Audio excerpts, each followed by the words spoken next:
मऊ लुसलुशीत जाळीदार आंबोळ्यांसोबत खाण्यासाठी आज मी बनवली आहे ओल्या नारळाची हिरवी चटणी। आंबोळी म्हटलं की त्यासोबत ओल्या नारळाची हिरवी चटणी पाहिजेच। चटणीसाठी इथे मी घेतला आहे ओला किसलेला नारळ, मुठभर कोथिंबीर, फुटाण्याची डाळ मी अंदाजे घेतली आहे पण साधारण 1 टेबलस्पून असेल, 1 इंच आलं, 1 हिरवी मिरची, अर्धा चमचा जिरे, अर्धा चमचा साखर आणि चवीनुसार मीठ।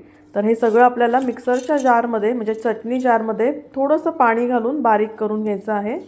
आणि अगदी मिनिटभरामध्येच आपली ही ओल्या नारळाची चटणी तयार झाली आहे। आता या चटणीला ना मस्त चुरचुरीत फोडणी करूया। त्यासाठी फोडणी पात्रामध्ये 2 चमचे तेल घालायचं। तेल चांगलं कडकडीत तापलं की त्यामध्ये आपण घालणार आहोत मोहरी। मोहरी घातल्यानंतर गॅस बंद करायचा।